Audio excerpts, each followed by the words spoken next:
Vamos ahora a empezar nuestra mesa del día de hoy. Crédito educativo es el hashtag.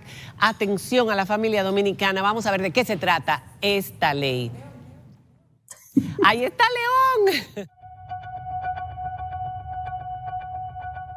El pasado 2 de febrero fue aprobado de urgencia por la Cámara de Diputados el proyecto de ley de crédito educativo, una pieza de la autoría del diputado Agustín Burgos que busca crear un fondo para financiar estudios técnicos y carreras universitarias de grado o posgrado a estudiantes o profesionales dentro o fuera del país a fin de que puedan desarrollarse a nivel profesional y técnico. La iniciativa, que recibió el respaldo de instituciones como la Superintendencia de Pensiones, los Ministerios de Educación y Educación Superior y la Dirección General de Jubilaciones y Pensiones, establece en su artículo número 12 que las fuentes de financiamiento del Fondo de Crédito Público serán con un aporte del gobierno que no pueda ser inferior a 65 millones de pesos a través del MESID y otro aporte de no menos de 100 millones de pesos del Ministerio de Educación. También contempla un aporte del depósito generado de forma anual del monto total de las AFP a nivel nacional que no podrá ser inferior a 100 millones de pesos. Ante esta propuesta, varios sectores han hecho pública su preocupación de que se privatice aún más la educación en el país en vez de fortalecer el acceso a educación pública de calidad.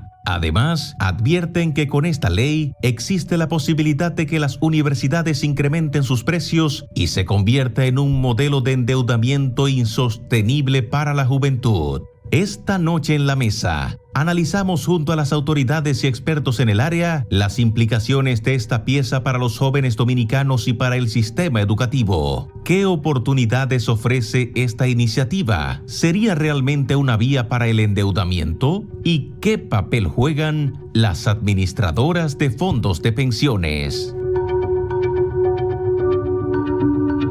Bueno, ese es solo el inicio y nuestros invitados en el día de hoy, Agustín Burgos, doctor en medicina y diputado del Partido Revolucionario Moderno por la provincia de La Vega, quien es el autor de este proyecto de ley de crédito educativo que ya pasó y pasó rápido en la Cámara de Diputados. Bienvenido, gracias por estar con nosotros. Tenemos también a Luis Sena de este lado, asesor en educación y emprendimiento, también en empleo, fundador de EduPaz, una plataforma que acompaña a los jóvenes a lograr su sueño de estudiar en el exterior a través de becas internacionales, porque estos préstamos también van a servir para hacer maestrías o estudios internacionales. Y Luis estuvo con nosotros y nos hablaba de esto y dijimos, tenemos que hacer esta mesa antes de que para que la población conozca de qué se trata, porque esto es algo que ya uno más o menos lo conoce de algunos países. Tenemos también de este lado, Raúl Hernández, economista, conferencista y docente, es director técnico de la Asociación Dominicana de Administradoras de Fondos de Pensiones, ADAF, para ver la disposición de las asociaciones de fondos de pensiones a colaborar con este proyecto que está consignado dentro del mismo proyecto, la participación de las AFP. Tenemos también desde fuera, ¿verdad? No me falta nadie más. José Alejandro, Samuel, ¿verdad? Es que son 5 en el día de hoy. Samuel Bonilla Bogar, economista, cursa un doctorado en Ciencias Políticas en la Universidad de California del Sur y es especialista en educación superior, miembro de la dirección política del Partido Opción Democrática, que ya se ha pronunciado en sus redes sociales. Y desde fuera tenemos a alguien que no pudo venir presencialmente, no pudo venir en persona en el día de hoy, aunque nos había confirmado y nos agrada muchísimo tenerlo porque es una pieza fundamental. José Alejandro Aybar, rector de la Universidad del Caribe y quien es presidente de la Academia Militar del Caribe y de la Asociación Dominicana de Universidades, porque esto tiene muchísimo que ver con las universidades privadas también. Hacemos una pausa y cuando regresemos vamos a hablar de ese crédito educativo, cuánto van a prestar, a quién, en cuánto tiempo hay que devolverlo, etcétera, etcétera, etcétera. Cuando regresemos de la pausa. Bueno, aquí vamos a hablar de un tema muy importante a partir de ahora y yo quisiera conocer qué motiva esta iniciativa del diputado Agustín Burgos, que es conocida en países anglosajones, Estados Unidos, en Gran Bretaña, también en Canadá, en Australia, pero en Sudamérica ha sido también utilizada en los últimos años. ¿Qué lo motivó a usted a presentar este proyecto de ley y cuál es la razón, la razón más importante? Porque usted cree que en este país eso podría ser beneficioso. Sí, primero, buenas noches y gracias por la invitación y una ventana más para que este proyecto se socialice. Sí. De inicio yo soy fruto de un crédito educativo, yo estudié con crédito, vengo de una familia de La Vega de escasos recursos económicos, que si no fuera por esa herramienta no había podido ser médico. Esa es una razón fundamental. Un crédito educativo privado. Privado. Ahí está una de las objeciones de algunas personas que dicen, pero si ya existen organizaciones que ofrecen crédito educativo, Fundapec y otras, ¿por qué a poner al Estado a servir de... Primero, la Constitución de la República establece que el Estado es responsable y tiene que proporcionar la competencia en igualdad y las oportunidades en la sociedad, a los ciudadanos, número uno. Número dos, nosotros nos quejamos frecuentemente y escuchamos los famosos ninis, que ni estudian ni trabajan. Exacto. Pero solamente lo decimos. Y cada año del Día de la Juventud, todos los políticos y personalidades subimos a las redes sociales el día felicitando el Día de la Juventud y hacemos todo esto. Pero, ¿qué está haciendo el Estado? ¿Qué hacemos los políticos? Porque esos ninis que representan en República Dominicana el 32%, por encima de la media de América Latina, ¿qué nosotros estamos haciendo para eso? Si vemos República Dominicana, tiene una proporción de 10.000 estudiantes becados fuera y dentro del país. Más, sin embargo, los ninis representan más de 800.000 estudiantes entre 15 y 24 años de edad. Sabemos que hay muchos estudiantes que desertan en la primaria, incluso algunos no llegan a terminarla, una gran cantidad. Y de los que llegan a graduarse, solamente el 15%, según ONE, la Oficina de Estadísticas, dice... La Oficina Nacional de Estadísticas, que solamente el 15% de esos estudiantes logran ir a una educación superior, a la universidad. Claro, y tiene que ser así, porque la ausencia... Se debe a lo económico estrictamente, es lo que usted entiende. No, y sobre todo a la falta de esperanza. No hay sentimiento más sublime en el ser humano que la esperanza. Entonces, si un estudiante de primaria o secundaria de escasos recursos económicos no ve y se hace un autoanálisis de su familia y no se ve en un futuro inmediato en una universidad por falta de oportunidades, entonces tiene que desertar. Entonces, este es un proyecto, María Cela, que tiene que ver con lo que es la inclusión de la sociedad y las oportunidades que tienen que ser igualitarias para todos los seres humanos. Me surgen tantas preguntas porque tenemos a la UAS y no todos los estudiantes van a poder optar por esto igualmente. Diana, pero tú querías hacer una pregunta. Claro, yo creo que debemos partir de cómo va a funcionar este crédito educativo. ¿Qué es lo que propone el proyecto? Ok, los demás conocen también la ley, o sea que pueden facilitarnos esa información. Claro. Yo pudiera agregar que la razón de ser va más allá de acceso a educación superior, porque la ley 13901, en su artículo 92 y 102, habla de un mecanismo de financiamiento desde que se creó en el 2001. Estamos en el 2023. No ha existido un mecanismo. De que el país necesita un mecanismo de crédito educativo, lo necesita, al igual que necesitó las becas en su momento y se han continuado. Con la MESID, porque esto es dentro de MESID. Esto va a ser dentro de MESID. Correcto, es la creación de la Dirección de Crédito y el Fondo de Crédito es un elemento dentro de una ley que crea un departamento que está avalado por la ley que se promulgó en el 2001, pero que nunca se materializó ni se concretizó. Okay. Y que representa un instrumento que es necesario para acceso y retención en educación superior. Incluso para la Universidad Autónoma de Santo Domingo. O sea, no estamos hablando solamente de las universidades privadas, que la UAS debería ser, como fue originalmente transformada en el 1966, la universidad de todos los dominicanos. Bueno, pero en la UAS se paga, aunque sea mucho menos que en las privadas también. Pero es que tenemos otro problema también. O sea, la UAS también es excluyente, porque cuando tú pides una extensión de la UAS es una provincia, vamos a ver qué carrera te ofrecen. O sea, te excluyen. Hay un segmento de la población que está excluida, porque no toda la carrera. Nosotros tenemos la extensión de la UAS en La Vega, que recientemente se inauguró un nuevo local. Pero ¿cuáles carreras te ofrecen? O sea, el estudiante humilde de mi provincia que quiere estudiar medicina, ¿le ofrece la UAS?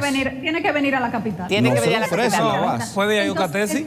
Perdón. Bueno, ¿Puede sí, ir a exacto, Ucatesi? Perfectamente, pero- con el mecanismo pero me de crédito refiero educativo. sin- Yo estudié en sin Ucatesi ningún con tipo de crédito. Una universidad, otra que está Ok, cerca de pero La Vega con otras carreras. A ver, la No dependiendo de la pregunta que UAS, nada más. ¿Cómo va a funcionar este crédito? ¿Cuáles son los educativo? requisitos? ¿Cuál ¿Tú es quieres la decir? propuesta? ¿Cuáles No, son? ¿cuál es la propuesta? ¿Cómo va a funcionar? Bueno, va a funcionar con estudiantes con un promedio de 80%, estudiantes que tienen que hacer una aplicación con 2 fiadores y que se va a registrar a través del Departamento de Crédito Educativo que va a tener el Ministerio de Ciencia, de Educación Superior, Ciencia y Tecnología. Vamos a explicar lo de los préstamos en un momento, pero a mí sí que me gustaría el financiamiento de los créditos educativos, de dónde va a venir. Ya nosotros mencionamos en la introducción, Diana, no sé si la estabas viendo, de dónde vendrían la cantidad, los montos, pero en el caso de las AFP, tengo entendido que no fueron consultados. Así es, no. Ustedes están dentro de los considerandos. Pero se hizo Lo leyeron, ¿verdad? sin no nos invitaron a las diferentes discusiones y estamos siempre a la disposición de participar en ellas. Ok, dice que los considerandos dice que la inversión del Fondo de Pensiones presentó el 30 de noviembre del 2018 un total de inversiones de 53.208.504.796.45 ¿cuánto dinero? Dinero. Y una cartera total de inversión de 532.606 millones y por ahí se va. Y que este monto del total recibido entre las AFP el total recibido entre las AFP es de 2.706.902.040 y pico de pesos en el año 2018. Actualmente las AFP cobran el 25% de rentabilidad del Estado. Eso es como una forma de decir, ustedes tienen una deuda con la población, digo yo, no sé, poner todos esos montos dentro de los considerandos o no. Mira, lo que pasa es que este proyecto no es nuevo, este proyecto viene del cuatrenio pasado y concomitantemente se está reformando, se está revisando la ley 87-01 y establece perfectamente en su artículo 97 en qué deben las AFP invertir sus recursos. Como se estaba haciendo concomitantemente con eso, entonces en la misma reforma a esa ley 87-01, en su artículo 97, nosotros también, como parte de esa comisión bicameral que reforma la ley, estamos planteando que una de las inversiones sean en el desarrollo, en la educación. Ok, entonces nos gustaría escuchar. Mira, y es un aspecto importantísimo. ¿Por qué? Porque aquí creo que es clave entender que como gremio, ADAP respalda todo lo que es una iniciativa para formar a nuestros jóvenes, a nuestros futuros líderes, a los que se van a educar en todo rango de la educación base, superior y más allá. Sin embargo, ese financiamiento tiene que venir por el lado del mercado de capitales dominicano. Hay vehículos ya que están hechos que pueden ser aptos para financiar créditos educativos si se decide que es la vía para financiar la educación y que soluciona las diferentes problemáticas que se plantean en el documento. Sin embargo, lo que tenemos que tener siempre en cuenta es que estos recursos que administran las AFP son propiedad de los trabajadores afiliados que están hoy en día o han estado en la fuerza de trabajo y que esos recursos están ahí para que se rentabilicen hoy en bajo riesgo. ¿Para qué? Para en un futuro financiar pensiones y el bienestar de la familia de los afiliados. Si eso no se invierte con fines de cuánto cuesta el dinero en el tiempo, vamos a comenzar a perder la capacidad de rentabilizar esos recursos. Y eso a la larga lo que va a generar es que no vamos a poder tener buenas pensiones en un futuro. Entonces, no está mal financiar para nada el sector educativo. Tenemos que discutir si el crédito es la vía o no. Pero los fondos de pensiones deberían entrar financiándolo a través del mercado de capitales. Ok, para dejar claro, porque estuvo en la introducción, el aporte del Estado debe ser no no podrá ser inferior, no menor de 65 millones de pesos asignados al Ministerio de Educación Superior, Ciencia y Tecnología en la Ley de Presupuesto del Estado. Un aporte que podrá ser inferior a 100 millones de pesos asignado al Ministerio de Educación en la Ley de Presupuesto General del Estado. Un aporte del depósito generado de forma anual del monto total de las AFP a nivel nacional que no podrá ser inferior a 100 millones de pesos y los demás recursos que determine la Junta Directiva. Samuel, ¿cuál es la opinión? Estabas dando la opinión hablando de que si esto va a subir los costos de las universidades privadas, etcétera. No entendí eso. ¿Por qué? Yo quiero volver a una pregunta que hacía Agustín, y él decía, ¿qué hace el Estado? Y yo quiero comenzar quizás como dejando aquí sobre la mesa una idea que yo creo que tiene que estar en el centro de esta conversación, que es que la educación es un derecho. Es un derecho, y por eso tenemos escuelas públicas, y por eso tenemos instituciones de educación superior públicas, y el Estado es el garante de ese derecho, no es el negociante de derechos. Entonces, cuando yo hablo aquí hoy, yo hablo sobre la base de la premisa de que el Congreso tiene que trabajar para garantizar ese derecho, legislando, representando, fiscalizando. Pero este proyecto lo que hace es que crea incentivos para que jóvenes que de por sí ya están en situaciones de precariedad económica vayan a universidades privadas a costa de su estabilidad económica y financiera, a costa de su salud, cuando pudieran perfectamente ir a la universidad pública sin pagar un peso o pagar montos muy reducidos, porque eso es lo que le compete al Estado. Al Estado no le compete procurar que las universidades privadas tengan altos niveles de matrícula, lo que tiene es que regular la calidad de la educación pública y privada para que cuando un joven egresa de las aulas universitarias sea un ciudadano, un profesional capacitado que agregue valor a la sociedad. Entonces, esta obsesión con la privatización, que no solamente se da en el ámbito de la educación,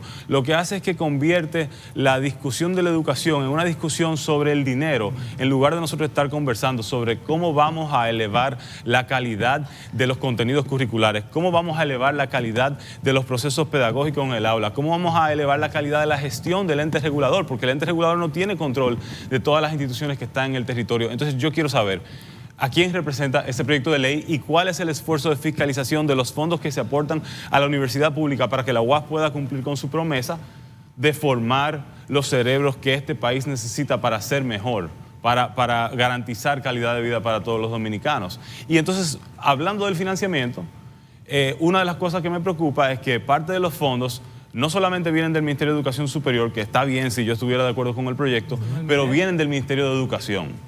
Eso lo que quiere decir es que no solamente estamos comprometiendo la calidad de vida de los jóvenes en edad para ir a la universidad, sino que también estamos comprometiendo la calidad de vida y el proceso de formación de los niños y niñas de entre 5 y 18 años. Estamos en medio de una crisis educativa en este país, eso lo sabemos, amén de que cambió el titular de la cartera del Ministerio de Educación, pero este país vive una crisis educativa. Estamos preocupados por cómo vamos a ejecutar el 4% y le estamos quitando dinero para financiar la educación superior a costa de la estabilidad económica de los jóvenes de este país. ¿Tú hablabas también de que eso iba a elevar el costo de las universidades privadas?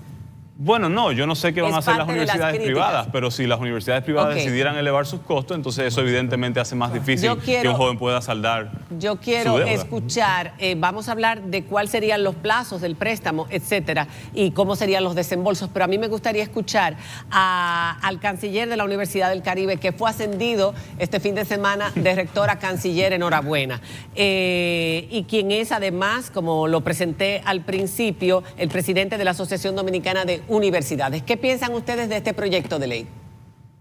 Bueno, primero, yo no lo veo todo tan pesimista como parece ser. Realmente se están haciendo muchos esfuerzos en todas las direcciones para mejorar la calidad dominicana.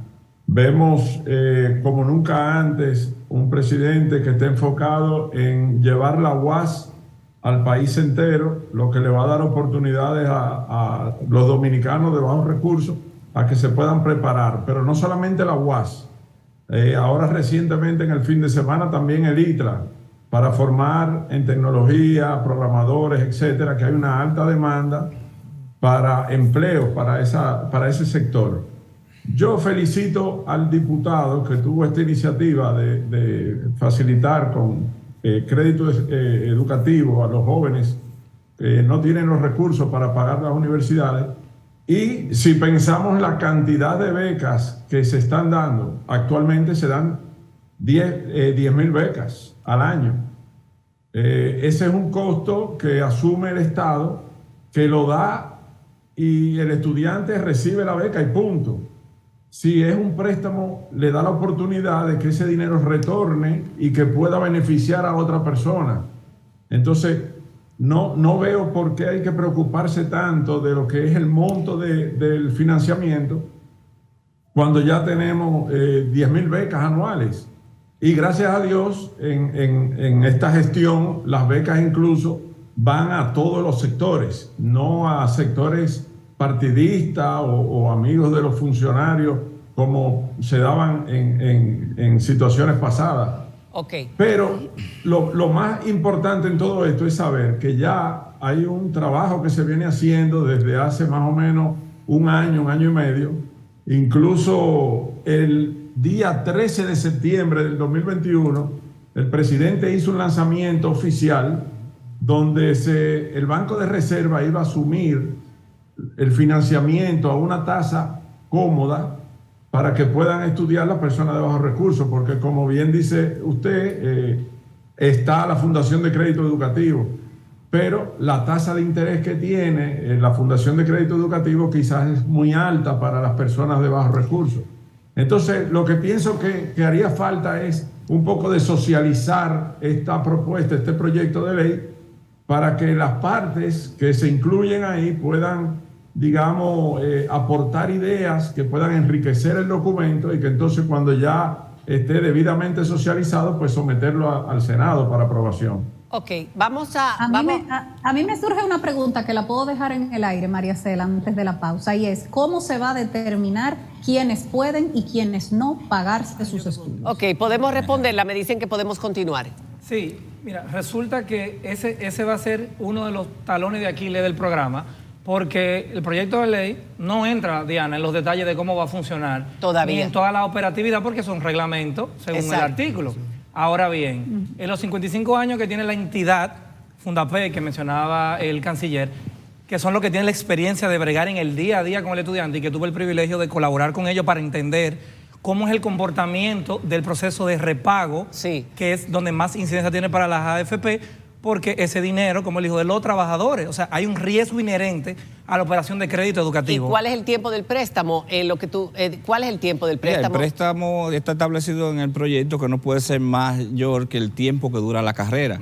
No puede ser mayor. Si la carrera dura 4 años, son 4 años para pagar después que empieza a trabajar. Correctamente. Se le da 18 meses al estudiante cuando termina, se gradúa, para tener un trabajo y poder empezar a pagar. Y que dentro del reglamento también está estimado de que se va a hacer un programa para las carreras técnicas o profesionales que el país, en base a un estudio, estime que son las necesarias. Pero si el estudiante no ha conseguido trabajo, tiene que pagar como quiera a los 18 meses empezar a pagar.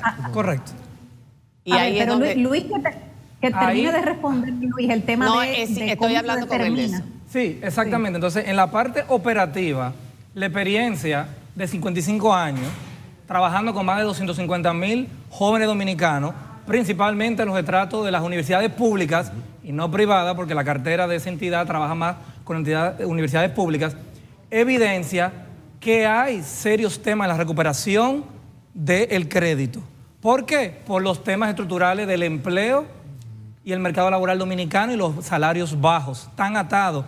El crédito está muy atado al salario que se paga por las ocupaciones. En un país donde todavía el Marco Nacional de Cualificaciones no termina de aprobarse, que es lo que te dice qué vale qué, en qué nivel. Y de ahí se va a determinar entonces qué monto va a pagar un joven que está estudiando medicina, que va a durar 5 a 6 años para graduarse. Cuando la edad, o sea, la cantidad de años promedio de graduarse en las áreas de ciencia en la República Dominicana, la ingeniería y medicina, son 7 años. Va a pagar cuando, si la carrera vale 4, dura 4, pero él va a durar 7 para graduarse, porque la tasa de egreso promedio es apenas de un 40%, 4 de cada 10, entonces tampoco se gradúan. Y el que abandone, ¿cómo va a pagar el crédito? ¿Por qué no terminó? Son muchas preguntas. Muchas preguntas. Vamos a hacer una pausa. Vamos a hacer una pausa para dejar que el diputado responda. Y a mí me gustaría también escucharlos a ustedes tres sobre todas estas respuestas que básicamente son los puntos controversiales de este proyecto, entre otros. Vamos a hacer la pausa y cuando regresemos terminamos con este tema. Sus comentarios. Recuerde el hashtag Crédito Educativo ENM por cualquier pregunta. Gracias.